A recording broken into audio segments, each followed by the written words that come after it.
Hello and welcome to another edition of Entrepreneur TV, and I am super excited with today's guest because don't forget, our business is all about your business, and we have a fantastic one today. I know so many of you are going to be hooked on this one because you and your business, you need to know things about SEO, digital marketing, and I know you're always busy because that's what you say, and other things like white label products. You name it, we're going to go through it because our guest is from Client Tech and his name is Possible. Hello, Possible. Hello there. First off, ace name. Thank you very much. I love it. That is really, really cool. Yeah. But, who is Possible and what is his business? Sure.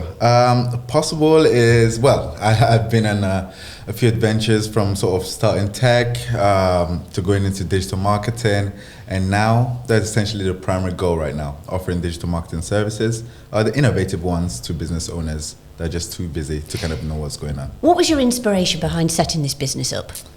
It's essentially the lack of technology, because what I found out is from working at several other different companies, businesses don't have the time to kind of lift their head and see what's going on. So I just thought, by bringing in what is the latest in the market, we can really serve our clients without them having to do things the traditional way, as long as results are being achieved. And was this always your background, or did you do something else once upon a time? Yeah, no, I definitely did something else. I started my sort of tech journey at CW Fletcher. So I was a tech analyst there, and essentially they're an aerospace and nuclear manufacturing company. And that's where the journey really started for me. And then after that, I moved on to Bet365, where I was the senior compliance analyst. Wow.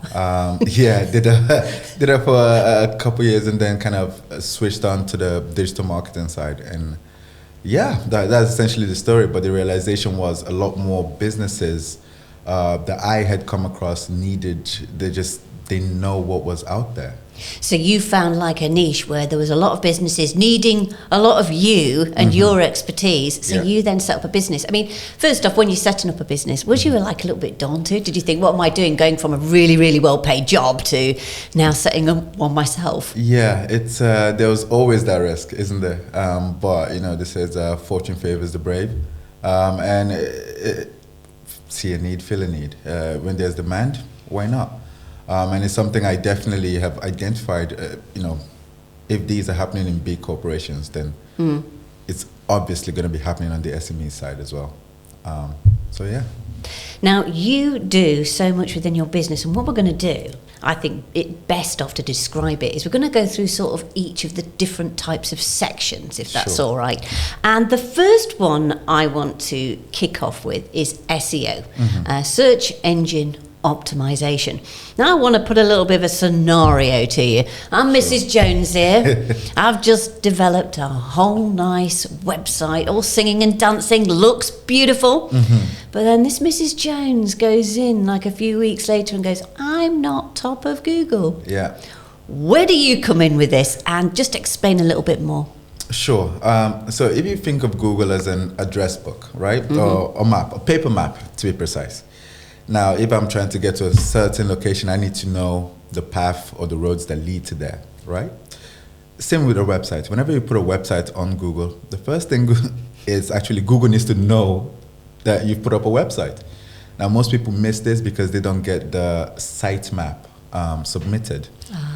Now, if Google doesn't know your website exists, you have access to your address, but no one else does, and Google doesn't actually know how to point people to you.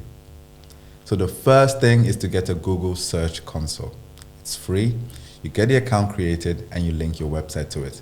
That would be the first way to tell Google, hey, I have a new site and I would like you to index it. And indexing it is just adding it to the map. I think a lot of people probably think that their web designers do this, but I know from experience, they can be a little bit lazy, can't they? So if you're not hot on the heels with this, they'll just do the website and leave it alone. Most definitely, and this is where you have to read the fine print, because just getting the website done is one part of the puzzle, right? So there's the website, there's the Google business profile, and then there's actually submitting or you're getting a website indexed on Google, right? And these are little facets that really add to it, because again, it's great having an all singing and dancing website, but if no one sees it and it doesn't convert anyone into a paying customer, well, then what's the point? Now, what does your company do with regards to SEO? Sure. So this is where we come in and actually analyze the current traffic the business is getting. Now, having something like the Google Search Console gives you an indication of how many people are coming to your site, right? And the keywords that people are using to find you. Now, taking these into consideration, we now use something called our GeoBoost service. Now, this is essentially a service that guarantees to rank any business on Google in 30 days. Right? And we utilize this by just utilizing programmatic SEO and getting them that visibility for their keywords. 30 days? Yes. Yes. Really? Yes. And I know this sounds crazy, but we're not doing anything new here. We're just optimizing an already existing technology, right? And what we're utilizing is programmatic SEO, which, again, doing the research, has been around for years. Only difference? Only a few could afford it because of the size of the team needed to run this successfully. I was going to say, because before, obviously, you just explained this, I always imagine like there's a whole team of SEO experts there working away for hours looking at things, and you're telling me that you've developed and designed something that can make this so much easier. Most definitely. And the point here is to save the small business owners the cost while giving them the visibility, right? So now you're not having to hire a team of 10, 15 people to manage your SEO.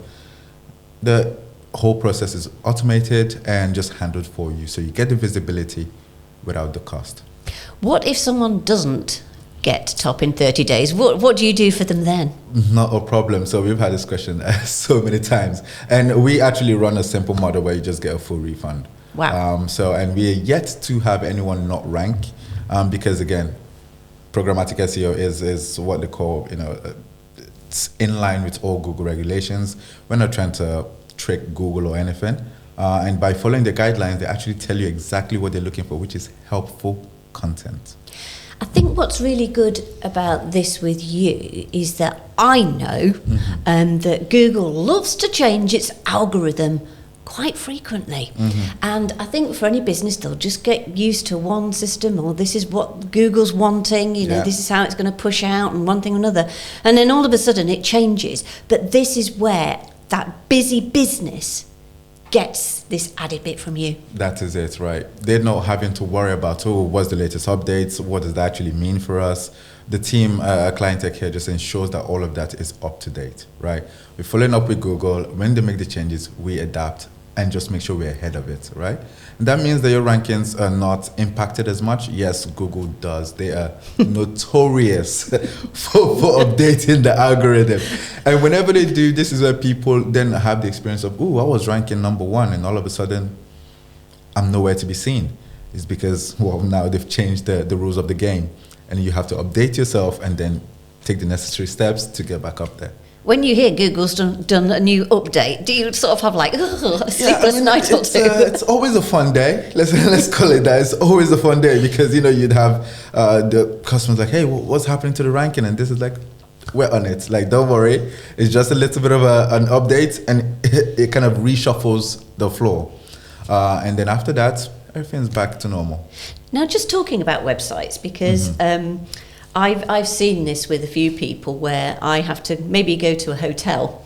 I'll give you a scenario, hotel, and they want me to do a script for them. And then so I do a script saying, there's evening meals served. And all of a sudden, they don't do evening meals. They've not changed their website. How damaging is it for somebody not to be paying attention to their website and not updating it frequently? Yeah. I mean, put yourself in the situation of the customer, right? You've seen this thing. They do this meal. Okay, great. I'll go make plans around that, and then I'll go call them and book in. And once the customer calls in just to be told, we're no longer doing that well, the expectation now, the view of the business drops because your quality has dropped and your customer experience has dropped because, it doesn't seem you're actually on top of things, right? Because you should not have any either misinformation on your site or things that aren't accurate. But again, this is where the difficulty comes in. And I understand for business owners that you build the site one time and you think, that's it. But then operational changes happen and you don't think, is there anywhere else we should be updating this? Yeah. The other thing as well, blogs. I mean, you know, there's a lot of people, they start off with good intentions and they maybe do like one blog post and then leave it. But I've always found that blogs are now, I think even more, becoming super useful. People are enjoying reading again, aren't they? Most definitely. Yeah, they are. And the good thing is, again, because of where Google's latest update is about helpful content. Yep. By putting out these blogs, now you're not just showcasing expertise, you know, in the field, but you're also building a sort of trustworthiness within the Google space, right? The more people that are reading these blogs, the more Google starts you start depositing into the Google good books, so to speak. And now they want to rank you higher because they know people are engaging with your content. Yeah, and I think that's the important thing, because if you've got there an old website, say from 1990, and you've done nothing with it, then I think it's time to update. Yeah. Now, moving on to one thing that I know a lot of businesses struggle with and which you really work hard with, and that's sales leads. Everybody wants a good quality sales lead. Yeah. Where do you come in with this? Okay. Yeah, this is an interesting one. We've had clients, you know, from roofers to solar installers, restaurants. And when they come in, you know, the expectations, we want to run ads, right? And there's this assumption that once you run ads, the leads will just keep flowing. For the most part, they do when you have the right sales process in place. Because if not, you're spending time reaching out to leads that are either unqualified or just not interested, or they were just browsing. Now, being able to filter this out beforehand is what saves yourself, you know, the business owner time and your sales team, if you have one.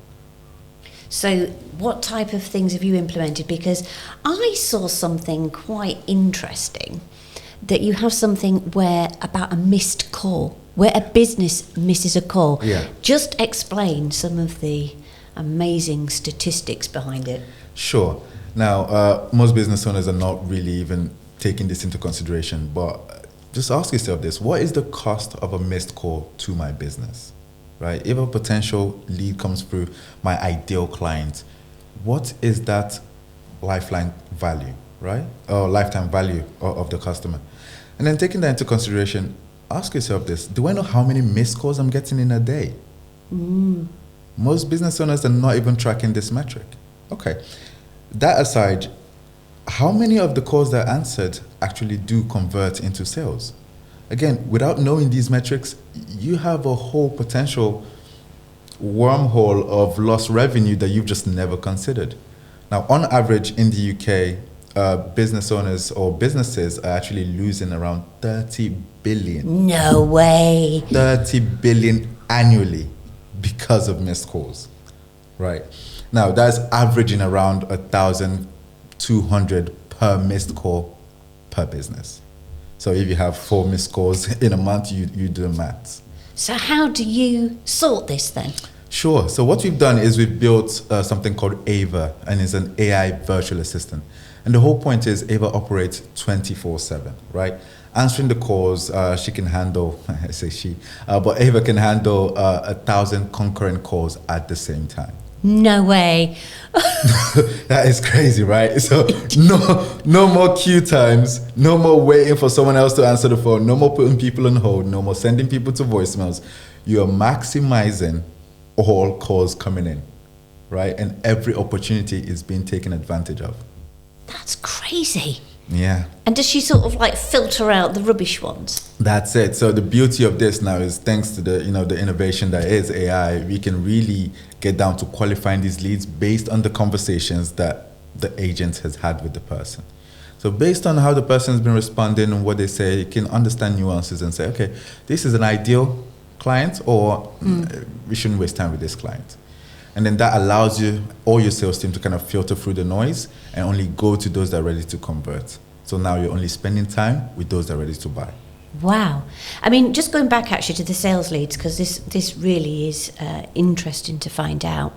You talked about ads. Now, I know that a few people have sometimes dabbled a bit with ads. Yeah. But you do have to be fairly specific, and that's again where you guys come in. Most definitely, yeah. And the assumption here for some business owners is, they get the cost of managing the ads and they're like, I'll just do it myself. You can, but there are people that have spent years in the same way you wouldn't operate on yourself. You go to a doctor or a dentist or or a chef, to make you really nice meals. It's the same with ads. Now you can go into it and you can lose a lot and get the assumption that ads don't work, or you can get it done properly, measuring the right metrics. There's a lot nuances that goes into it. Your pixel installation, the ad creative, your ad copy, the management, the monthly reporting, the optimization. Now people just think it's just putting an ad out and that's it. Or some people confuse boosting an ad post as an ad. It's not the same thing. So I'll just clarify that. I just saw your face then. I was like, what? What? Yeah. So just to clarify, on Instagram and Facebook, you can boost a post. Right. Right. So let's say you own a restaurant, you've taken a picture of your restaurant, and you've posted it. Now you can go ahead and boost that post. Now what that does is essentially just shows that post to more people. Okay. Mm-hmm. Totally different from an ad. Because an ad is where you are targeting a specific audience that is ready to buy. These podcasts wouldn't be possible without our amazing sponsors. Make sure you support them too and check out their website. Sponsored by Client Tech. Ava is your 24/7 AI voice sales assistant, transforming the way businesses handle sales. From automated call handling and lead qualification to follow-ups and A/B testing, Ava saves you time, boosts sales conversions, and eliminates training hassles. Ready to optimize your sales? Visit us today at www.ava-sale.com. Wow, see, this is interesting because there's a lot of little small businesses that I know who do use like Instagram and Facebook, like you said, to boost. But actually their money is probably going to be better served targeting because it goes by audience, age, everything, interests. Yeah. And so you maybe you're a small beautician and you don't want to be targeting to China and things like that, do you? Unless you're a really good salon where they'll fly in. That's it. This is actually really quite interesting for people. Most definitely. I mean, the other big question is how do you stand out? Because they say generalization is death, right? The moment someone can put you in the same box as the others, they just ignore it. So this is where the ad copy comes into play, because even having an offer that aligns with what your market needs and then putting that in a way that resonates with your market comes into play. But again, these are not things that are contemplated. People are just like, I have an ad, just put it out and put this out without that in-depth research and consideration. Because it is a bit of a lure when you see these on social media, or boost. And, for a small business who's probably not very tech savvy, they're just going to think, we'll just boost, because that's what you're supposed to do. Yeah. But actually thinking about ads. Now, coming on to social media, because again, digital marketing, social media, that is something that you can do a whole lot of good stuff on. Oh yeah, yeah. The question is where do you get started? Especially again with since 2020, the whole boom of the AI and AI usage was that 15% of SMEs in the UK now have included one form of AI software into their business. It's still slow. That means 85% are not using it right now, which could be saving, they're missing out on thousands that they could be saving on operational costs. But down from doing the research to what your market is currently interested in, right? These interests change every month. Yeah. Right? So being on top of it is like, wait, what's new right now? Which angle can we take to engage with people, right? That's a whole thing. Having the tools that allows you to do this research, create the content, post it, these are all available right now, and things that you can implement either via bespoke automation or using softwares that are available.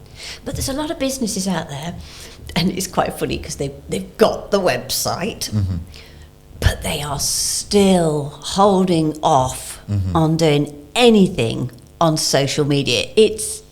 I have no words. Yeah, I think the question that I always ask is, when you go on social media, how many ads do you see as you're scrolling through? And now the question is, there has to be potential returns here. If not, these businesses would not be running these ads, So exactly. in them doing it, well, it's okay. They must be making returns. And these ads look quite good. So what are they doing to get these results? And that literally is the difference between a business about to fail and a business, crushing their sales goals. One thing I loved when I saw your site was that you were keen to stress strategy, and some of these people, they're just throwing out a post here and there and hoping it sticks. Yeah. But that's not how it works, is it? No. And again, this is taking into account what is catching on or engaging right now. What are the next trends that are coming on? What are the similar types of posts that you're seeing right now? How do I incorporate this into my branding, right? How do I make it exciting? What does my brand image look like? These are all the questions that go into that whole curation of your social media, right? And based on how customers are engaging with you, that's how you start seeing the shape of your brand. But again, it depends on the content you put out. Exactly. I mean, you must have met quite a lot of people and people who you've worked with. Just give us, if you can, a case where you think, wow, they went from there to there, just with a different strategy. Yeah, sure. So we were working with this restaurant owner, and again, it was one of those where the Instagram page was just created, and it was just like, I think they had 2 followers and there was 1 post. Now, outside of Instagram, the business was good. Like, locals knew about them, they were going in, stuff like that. But the moment the engagement started, it's like, okay, now we sat down with them and like, okay, what do you want to do? How frequently do you want to be engaging with your clients, right? What offers do you want to be providing them by being in your social network, right? So we started a campaign where it's like, hey, if you follow us on Instagram, you get £5 off, right? But by doing that, they started building the Instagram following, or even offering discount percentages. Oh, if you want, you get 2-for-1 offer if you follow us. And that little engagement, and then we did the same thing with their reviews as well, because the reviews on their Google business profiles was poor. Because again, people just knew of them and they didn't need to rely on the online presence. But this few little tweaks, increasing the reviews and the followers, just started bringing them more engagement. More people started finding about them in the local area, and that boosted their business by 20%. I mean, the thing is you just hit on something else there with local. And I know a load of people, actually, a load of businesses, and they're not even got the maps on Google and things. I mean, it's absolutely bizarre. Yeah, it is. It's crazy. A free service there. Literally, you're not paying for it. And especially if you're taking images of your business place, right? Even just uploading that to your Google business profile goes a long way. Google will always optimize to show business owners that are trying to engage with their customers. So if you're replying to reviews, if you're posting pictures about your businesses on Google business profile, if you're releasing blogs, these are all good signals, what we call positive signals that Google is looking out for. So the more you have this, the more Google's like, oh, okay. Let's keep increasing their rank and seeing how they do. How much do you think at the minute Google loves video content? Because I know there's a few business owners, and you know who you are out there. You don't want to be in front of camera. You're all go shy. Yeah. You don't even like yourself on a photograph. Yeah. And there's Google saying, we want video, we want video. Yeah. It's an interesting one because the way consumers interact with brands has now changed. There's been a shift. So normally, the brand always like to be clean cut, in the way they present the branding, and everything's so strategic and stuff. But what they realize is actually people want to engage with the business owners, right? Yeah. They want to know why you're doing this. They want to relate with you on a personal level, because that gives your brand humanity. Right? It literally does that. And because they now see you as the brand, as opposed to seeing the brand for this clean cut that it is. And people relate to that more. And especially since COVID being a turning point, people are looking for that personal or interpersonal connection with brands. So it's a case of they're not just buying from the business, they're buying from you. Exactly. And they say people buy from people, right? It's if I feel like I know someone, I'm more inclined to trust their brand. Because I'm like, I follow him. I follow her. So they're thinking, I have to do a video that's totally polished, nice. That really, especially I've noticed with TikTok just of late, they love a bit of like behind the scenes warts and all stuff, don't they? That's it. They don't like the clean cut. They want to know when it goes bad. They want to know when you're having those stressful days. Those ones that really define, the journey of a business owner. That is what people, those are the golden nuggets, right? What stressed you today? Like, how did you overcome that stress, right? Yeah. How do you, today, I don't know, the camera's broke. And so what we're doing is we're shooting on our phones. Yeah. Well, hey, we're still making it work because this is the content we've got. Hey, possible, I was shooting a pea and mint soup and the whole thing, when it got into the blender, exploded. Amazing. I was full of pee, the studio, the cameras were dripping with pee. Yeah. But you know what? It was a classy video. Exactly. And people watch that and be like, that's happened to me a few times. And they can relate, right? And now you're relatable. And now they just want to, you know what? I'm going to keep consuming your content. If you could say if one business said to you, right, I want to go on social media, but I don't have time for all of it, but I can do one. Is there one platform at the minute that you would say, right, that's the one for you? Or does it depend on the business type? I would consider a few things here. One is your demographic. Who are you trying to target, right? If you're B2B, most likely, Instagram, Facebook is kind of where you want to be. If you're B2C, I'd recommend TikTok. Yeah. Because it's a short, no stress, no hassle type platform, right? A quick 2-minute reel, introducing your business. You could do it 5 minutes every day. Day in the life of a business owner doing this. This is what I do in the morning. It's like a get ready with me business style, right? It's like, I'm going to have my coffee now and stuff like that. But again, that just adds the imperfection. I dread this because the team, I am not going to do me first thing in the morning like a headless chicken. It's just not happening possible. I mean, the engagement will be there though, right? Oh, yeah. Not sure it'd be for the right reasons. But that's it. They say any press is good press, right? And I'm not sure. On to the next subject, which I want to go on, is white label. Now, I understand a little bit of what white label is. Yeah. But you have developed this part of your business with white label. I just want to know exactly what it is. Imagine you're talking to someone who doesn't know and what it can do. Sure. So the whole concept of white labeling is being able to outsource services and offer them for your customers, right? Now, the whole space of SMMA, which is a social media marketing agencies, is one of the routes that people take when they're trying to leave the rat race, so to speak, right? When they're trying to leave a job, they want to be more independent, they want to be more entrepreneurial. Most do take this digital marketing route. Now, the problem is, this is obviously speaking as someone that's done it myself, the problem becomes, well, I am now going into a field that seems to be overwhelmed with trained specialists, right? I do not have the capital to hire a team of 5 people or team of 10 people to offer Facebook, website, this or this. And then the only other option I'm left with is to learn to do all of that myself. Now, by the time...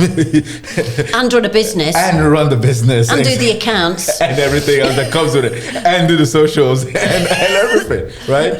So the question, and this is now something that's been offered by Agency Hub, right? And that's my business partner kind of managing that side of things. And the way to do this is by offering digital marketing services to businesses that want to essentially enter the marketing space.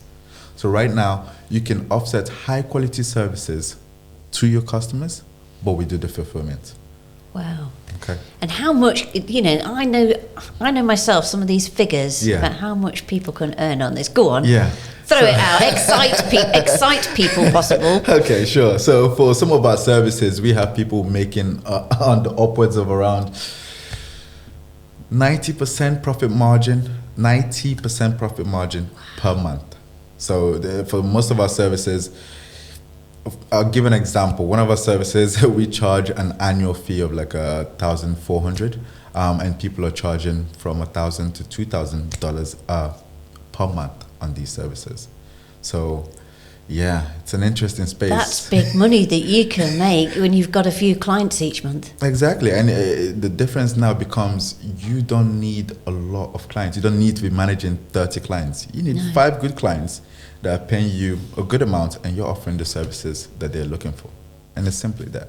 That is absolutely astronomical what people can earn now. I want to now touch on another subject, AI. Oh, yeah. Yeah, AI is an interesting one. Love it or hate it? Love it. Love it, love it, but wary at the same time. It's, from my definition or from my point of view, it's about to change the way we do everything. Business, socialize, everything. Everything is going to be impacted. Now, the question is, are you ready for that shift? Is your business ready for that shift? And how do you prepare yourself for that shift? Because the last thing you want is to wake up one day, just like we did 2020, and it's lockdown, and no one's taking cash anymore, and it's all contactless now, and I need an online presence because people can't come to my shop. I need a way for them to order, right? Now, those that had the website and had all of that prepped were fine. Yeah. When COVID hit, they just switched on to their markets, right? But those that, no, we don't really need that, now had to start scrambling. Oh, I need this. Oh, who's going to build my website? Who's going to do this? And now you're playing catch up.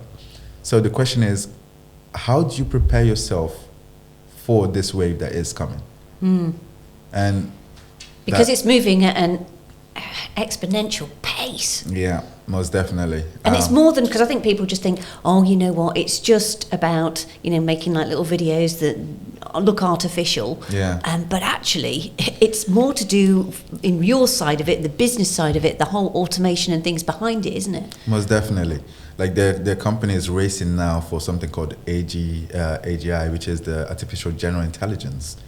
Now, companies are racing to be the first to hit this, and it's essentially something that could manage itself, an artificial intelligence that can manage itself and do tasks autonomously. And this is now 5 years away. They're aiming for 2025. Next year. Yeah. So this is not, and for most people, I dabble in AI and I use these services every day, and I'm still amazed at the speed it's moving at. Because something that I knew last week is now outdated. Who's the best platform? Come on, who's the best platform for it? I would say OpenAI as it stands, just because of their O1 model, which is essentially is the state of the art in the sense of you essentially have a PhD level student or capacity at least at your fingertips. Crikey. It is running at some pace. I do know that, but you've got to be specific and target correctly with your words and everything and your instructions, haven't you? Anybody who's just been dabbling with it, you've got to be intentional, I think is the word I'm going to use. That's it. And like I said, the best way to think of prompting these agents is by just thinking, hey, you have a PA that can literally be anything you want it to be. You just need to provide it clear instructions. That's all. But that whole problem is what ChatGPT 01 now handles. So it tells you actually, this is my reasoning process. This is what I thought about. These are the steps I took to get to this outcome. So now you can engage and say, okay, that reasoning there is wrong, and you can correct that and get a better output without having to try again, right? But this is the pace it's moving at, and this was released. The last model, I think the space between both was around 6 to 8 months. So this is how quick it's moving. If only my husband could be as good with instructions as AI. There's hope. There is hope. Well, it's been an absolute pleasure to have you here, but I always like to end with a question for you, a personal one.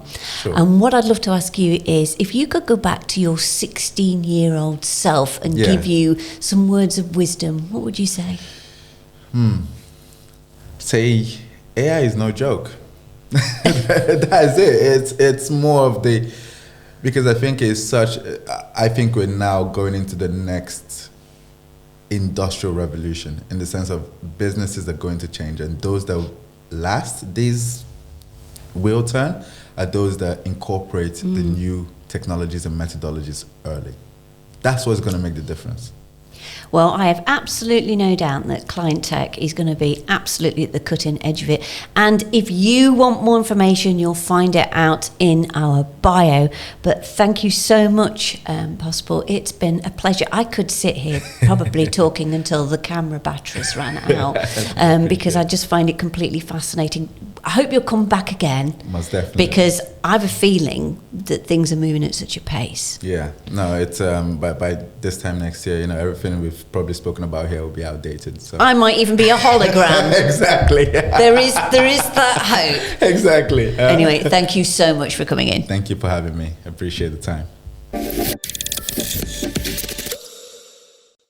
Sponsored by Client Tech.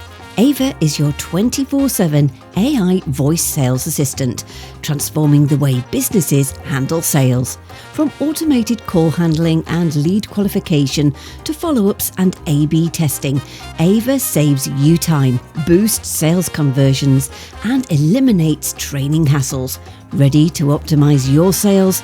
Visit us today at www.ava-sale.com.